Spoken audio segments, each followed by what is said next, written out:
इस बीच वित्त मंत्रालय ने सरकारी बैंकों को निर्देश दिया है कि बड़े कॉर्पोरेट लोन खातों पर नजर रखें और डिफॉल्ट की आशंका लगे तो तुरंत उसकी सूचना सरकार को सौंपें। पिछले हफ्ते वित्त मंत्री निर्मला सीतारमण के साथ सरकारी बैंक प्रमुखों के साथ हुई बैठक में बैंकों को ये निर्देश दिया गया है। सर, ऐसे निर्देश क्यों दिए जा रहे हैं?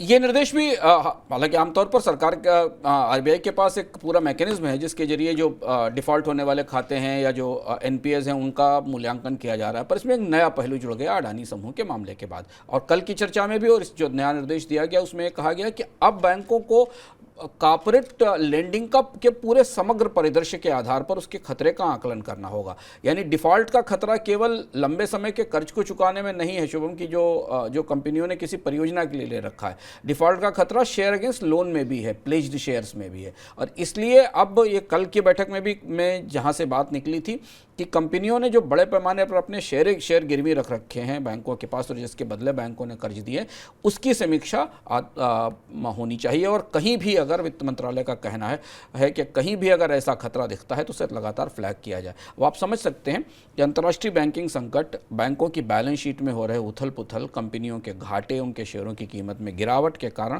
बैंकिंग सेक्टर के अंदर किस तरीके की दुविधाएं और चुनौतियां बनती दिखाई दे रही हैं। तो दोनों मोर्चों पर सरकार पर वित्त मंत्रालय ने और रिजर्व बैंक ने बैंकों से कहा है। एक चीज़ और ध्यान रखना जरूरी है, हम याद दिला दें कि कल सरकार ने स्पष्ट रूप से बैंकों से कहा था कि शेयरों के अगेंस्ट कर्ज पर अगर उन्हें कोई भी नुकसान हो रहा है तो उसके लिए उन्हें प्रोविजनिंग करनी पड़ेगी। यानी अभी तक बैंक प्रोविजनिंग करते थे जो कर्ज डूबने वाले होते थे, जो एनपीए हो जाते थे, पर अब इन कर्जों के लिए भी उन्हें प्रोविजनिंग करनी होगी। और यही वजह है कि प्रोविजनिंग के कारण बैंकों के पास इतने मुनाफे नहीं बचेंगे कि वो सरकार को लाभांश दे सके।